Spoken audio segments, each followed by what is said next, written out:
उत्तराखंड में एक बार फिर से बारिश का अलर्ट जारी किया गया। आज रात और कल के लिए बारिश का अलर्ट जारी हुआ है। दो जिले पिथौरागढ़ और बागेश्वर के लिए ऑरेंज अलर्ट है, यानी कि भारी बारिश इन दोनों जिलों में हो सकती है। जबकि अन्य 11 जिलों के लिए येलो अलर्ट है, यहां पर भी बारिश हो सकती है। आज रात और कल के लिए अलर्ट है और प्रशासन को चौकन्ना कर दिया गया है।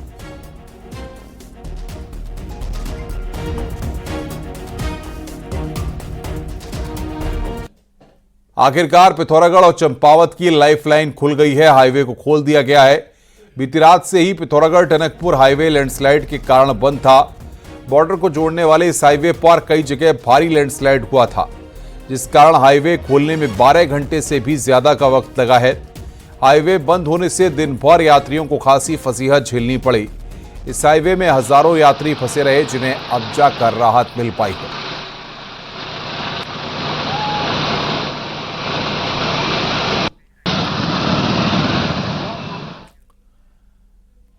केदारनाथ धाम में सोने के विवाद पर शुरू हुआ मामला तूल पकड़ चुका है। अब शंकराचार्य मुक्तेश्वरानंद पर चौतरफा हमले हो रहे हैं। शांभवी पीठाधीश्वर और शंकराचार्य परिषद के अध्यक्ष स्वामी आनंद स्वरूप महाराज ने उनकी तुलना अभिनेत्री राखी सावंत से की है। वहीं पूरी पीठाधीश्वर स्वामी अधोक्षजानंद देवतीर्थ ने कहा कि ऐसी बयानबाजी भक्तों की आस्था को ठेस पहुंचाती है और अगर कोई गड़बड़ी हुई तो इसके शिकायत उचित जगह की जाए। मुक्तेश्वरानंद जी महाराज राखी सावंत की तरह हर हफ्ते कोई न कोई सनसनी फैला देते हैं। अब उस सनसनी पे सरकार को कितना सीरियस होना चाहिए, नहीं होना चाहिए, वो अलग विषय है।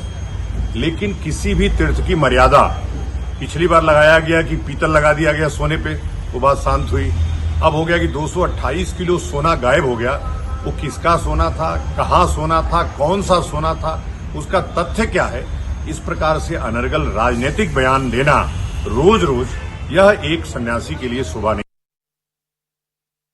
और जांच पड़ताल के लिए हमारे संवैधानिक तौर तरीके हैं, उनके दरवाजा हमेशा ही खुले रहते हैं। किसी श्रद्धालु को या किसी साधु संत को इस पर आपत्ति या शक है तो उसको प्रेस में शोर मचाने की बजाय जो संवैधानिक प्रक्रिया है, गड़बड़ी को खुलासा करने के लिए वो रास्ता अख्तियार करना चाहिए। शंकराचार्य मुक्तेश्वरानंद पर विवादित बयान देकर बद्री केदार मंदिर समिति के अध्यक्ष सवालों में घिर गए हैं। वहीं सवाल हिंदुत्व को लेकर बीजेपी की सोच पर भी उठ रहे हैं। कांग्रेस ने शंकराचार्य के बयान को अपमान बताते हुए माफी की मांग की है।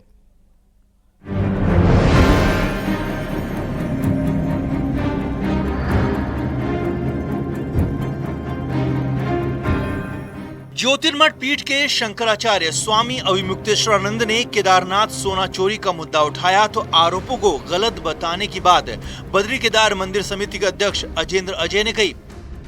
पर मसला सिर्फ इतना भर नहीं है। अजेंद्र अजय ने स्वामी अभिमुक्तेश्वरानंद के शंकराचार्य होने पर ही सवाल उठा दिया और कहा कि अभिमुक्तेश्वरानंद शंकराचार्य है या नहीं, इस बहस में वो पढ़ना नहीं चाहते। बीजेपी नेता अजेंद्र अजय ने तो यहां तक कह दिया कि शंकराचार्य नेताओं से ज्यादा प्रेस कॉन्फ्रेंस करते हैं और कांग्रेस का एजेंडा आगे बढ़ाते हैं। देखिए, एक संत के रूप में स्वामी अभिमुक्तेश्वरानंद जी का मैं बेहद सम्मान करता हूं और वो शंकराचार्य हैं अथवा नहीं है, इस बहस में मैं भी नहीं पढ़ना चाहूंगा। किंतु इतना मैं बताना चाहूंगा कि संत होने के बावजूद स्वामी अभिमुक्तेश्वरानंद जी जितनी प्रेस कॉन्फ्रेंस करते हैं, रिकॉर्ड संख्या में प्रेस कॉन्फ्रेंस अगर आप देखेंगे, इतना तो कोई राजनेता भी प्रेस कॉन्फ्रेंस नहीं करता है। मामला सोना शिव सनातन शंकराचार्य से जुड़ा तो सियासत ने जोर पकड़ लिया। पूर्व मुख्यमंत्री हरीश रावत ने कहा कि शंकराचार्यों के मामलों में ऐसी बातें अपमानजनक हैं। तो अजेंद्र अजय ने फिर कहा कि संत का सम्मान है पर किसी एजेंट का नहीं, जो उत्तराखंड को बदनाम कर रहा है। दर्द तो वहीं जहां दिल होगा वहीं तो दर्द भी होगा। तो स्वाभाविक तौर पर जो है शंकराचार्य जी उसमें कुछ कहेंगे। यदि उन्होंने जो कुछ कहा है वो भाजपा को या भाजपा के किसी व्यक्ति को नापसंद है तो ये बड़ा सरल सा मामला है कि उनको कांग्रेस का एजेंट बता दो। हम जो भी साधु संत हैं उनका बहुत सम्मान करते हैं और जो भगवा है उसका हमारा सम्मान, उसका सम्मान करना हमारी संस्कृति की परंपरा है। अगर कोई संत की गरिमा से हट करके किसी पार्टी के एजेंट के रूप में कार्य करेगा तो स्वाभाविक रूप से उसमें प्रतिक्रियाएं आएंगी ही। संतों को संत की तरह ही उनकी जो प्रवृत्ति है, जो उनकी मर्यादाएं हैं, उस मर्यादा के तहत में रहना चाहिए। बद्री केदार मंदिर समिति और बीजेपी सोना चोरी में अब शंकराचार्य से सबूत मांग रही है, लेकिन शंकराचार्य को कांग्रेस का एजेंट बताने को कांग्रेस धर्म का अपमान बता रही है। देहरादून से न्यूज़ 18 के लिए दीपांकर भट्ट की रिपोर्ट।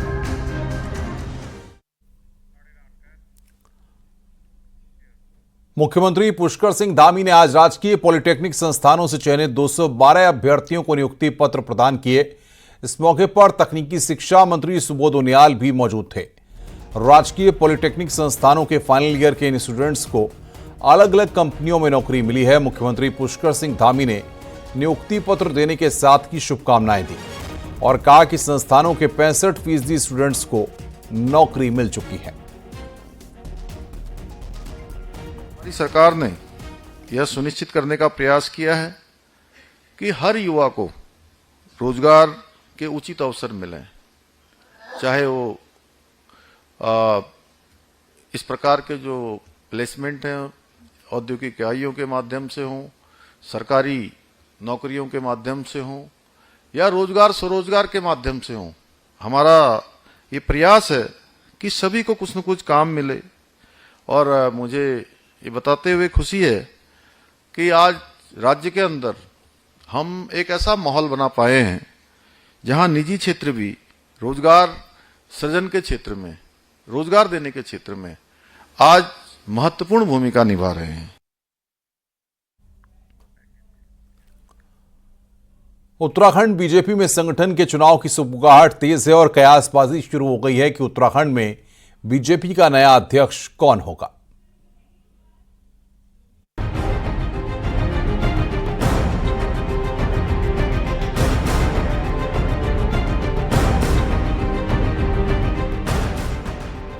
बीजेपी में हर 3 साल में संगठन के चुनाव होते हैं। इसी के तहत अगस्त से बीजेपी सदस्यता अभियान शुरू करने वाली है।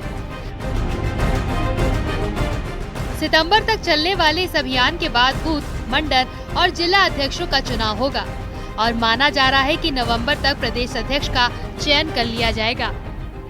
बीजेपी के मौजूदा प्रदेश अध्यक्ष महेंद्र भट्ट राज्यसभा में जा चुके हैं, लिहाजा अब अगला अध्यक्ष कौन होगा, पार्टी के अंदर इसकी सुगबुगाहट तेज हो गई है। बूथ अध्यक्ष के बाद मंडल अध्यक्ष के बाद जिला अध्यक्षों का चुनाव होगा, उसके बाद प्रदेश अध्यक्ष का चुनाव होगा। तो संभावना यह है कि नवंबर अंत तक प्रदेश अध्यक्ष का चुनाव संपन्न हो जाएगा। पार्टी हलकों में इस बात की भी संभावना जताई जा रही है कि महेंद्र भट्ट को ही पार्टी नेतृत्व कंटिन्यू कर सकता है, लेकिन अगर ऐसा नहीं हुआ तो फिर अगला अध्यक्ष कौन होगा, इसकी चर्चाएं तेज हैं। फिलहाल पार्टी गलियारों में 4 नामों की चर्चा हो रही है। दायित्वधारी ज्योति प्रसाद गैरोला, पार्टी महामंत्री आदित्य कोठारी, धर्मपुर से विधायक विनोद चमोली और राजपुर से विधायक खजान दास का नाम चर्चाओं में है। जब चुनाव होगा उस चुनाव के दौरान जो भी प्रतिशत निर्माण होगी उसके आधार पर तय होता है। इस पार्टी में क्या होगा क्या नहीं होगा ये कार्यकर्ताओं के विवेक पर से चलता है और पार्टी जब संगठन चुनाव की दिशा आगे बढ़ती है तो जो भी होगा बीजेपी का अध्यक्ष होगा। मुख्यमंत्री पुष्कर सिंह धामी के कुमाऊं से होने के कारण ये तो तय है कि अध्यक्ष बदला गया तो नया चेहरा गढ़वाल से ही होगा और वो भी ब्राह्मण फेस। लेकिन बदली परिस्थिति में पार्टी दलित चेहरे के रूप में खजान दास पर भी दांव लगा सकती है। देहरादून से न्यूज़ 18 के लिए सुनील नवप्रभात की रिपोर्ट।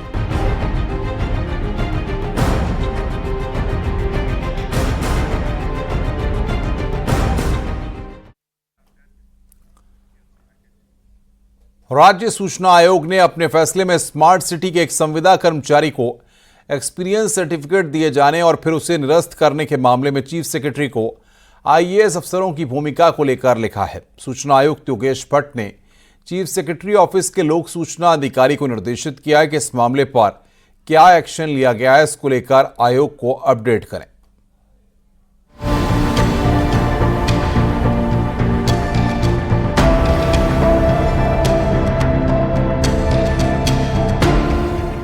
पूरा मामला तब सामने आया जब एक शिकायतकर्ता ने देहरादून स्मार्ट सिटी के lead junior consultant Girish Pundir के एक्सपीरियंस को लेकर राज्य सूचना आयोग में अप्रोच किया था।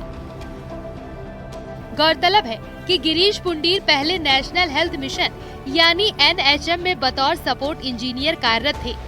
आयोग में सुनवाई के दौरान पता चला कि 2021 में 9 महीने NHM में कार्यरत रहे पुंडीर को पहले NHM ने एक्सपीरियंस सर्टिफिकेट जारी किया था और कुछ दिन बाद दिसंबर 2022 में निरस्त कर दिया गया। सूचना आयुक्त योगेश भट्ट ने सर्टिफिकेट जारी किए जाने और फिर उसे निरस्त किए जाने को लेकर सवाल किया, जिसे NHM साफ नहीं कर सका।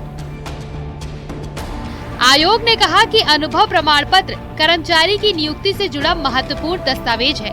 गौरतलब है कि पुंडीर को अनुभव प्रमाण पत्र जारी करने के समय NHM की डायरेक्टर सोनिया थी, जो अब देहरादून DM और स्मार्ट सिटी की CEO हैं। वहीं संबंधित अधिकारी का प्रमाण पत्र कैंसिल होने के समय NHM के डायरेक्टर राजेश कुमार थे, जो पहले देहरादून के DM और स्मार्ट सिटी के CEO रहे। ऑर्डर में इस बात का भी जिक्र है कि इस मामले की सुनवाई के दौरान शिकायतकर्ता ने अपनी एप्लीकेशन वापस लेने के लिए आयोग को लिखा, जिसे नियमानुसार निरस्त कर दिया गया। Bureau report, news 18 Dehradun.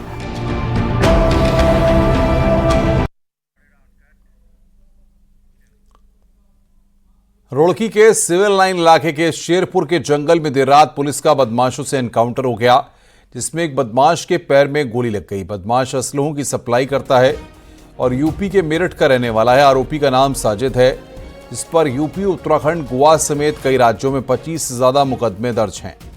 आरोपी के पास से पुलिस ने 7 पिस्टल, एक देसी तमंचा और 11 कारतूस बरामद किए हैं। पुलिस के द्वारा जब उसे रोकने की कोशिश की गई, उसके द्वारा पुलिस से बचने का प्रयास किया गया। जब पुलिस ने उसका पीछा किया तो उस बदमाश के द्वारा पुलिस पर फायरिंग की गई। पुलिस के द्वारा तत्काल उसको अरेस्ट करने के लिए जवाबी कार्रवाई करते हुए उसको अरेस्ट किया गया। इसी बीच उसको एक गोली उसके पैर पर भी लगी। तत्काल उसे हॉस्पिटल भिजवाया गया। इस बीच इससे जब पूछताछ की गई तो पता लगा यह जो व्यक्ति है, इसका नाम साजिद और पिस्टल है।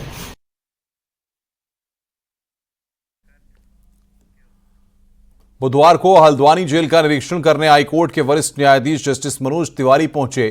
इस दौरान उन्होंने जेल की व्यवस्थाएं देखने के साथ ही जेल में बंद कैदियों से बातचीत की और कैदियों के लिए बेकरी ट्रेनिंग के लिए बनाई गई बेकरी का भी उद्घाटन किया। इस मौके पर जज सुखबीर सिंह ने कहा कि जेल इसलिए भेजा जाता है ताकि व्यक्ति अपने पापों का प्रायश्चित कर सके। वस्तुतः जेल यहाँ सजा के रूप में नहीं भेजा जाता है।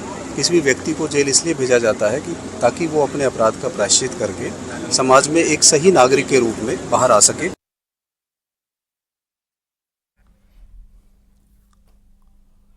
उत्तराखंड में सावन का महीना शुरू हो चुका है और सावन के महीने में अल्मोड़ा के जागेश्वर धाम में पूजा करने का विशेष महत्व है और मान्यता है कि श्रावण मास में यहां पूजा करने का विशेष लाभ मिलता है।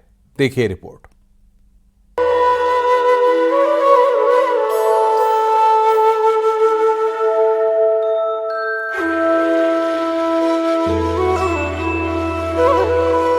अल्मोड़ा से करीब 36 किलोमीटर दूर पिथौरागढ़ हाईवे में जागेश्वर धाम स्थित है, जहां भगवान शिव की साल भर पूजा अर्चना की जाती है। जागेश्वर धाम को ज्योतिर्लिंग भी माना जाता है। शिव पुराण, स्कंद पुराण और लिंग पुराण में भी इस मंदिर का उल्लेख मिलता है। जटागंगा नदी की घाटी में स्थित ये मंदिर वास्तुकला का एक बेजोड़ नमूना है और 124 छोटे छोटे मंदिरों का समूह है। ये मान्यता है कि जो भगवान शिव का जो पूरे विश्व में लिंग रूप का पूजन शुरू हुआ, सर्वप्रथम यहीं से हुआ बताया गया है। पहले भी यहाँ ऋषि मुनि काफी लोग रहे हैं जिनने जप और तप किया हुआ है।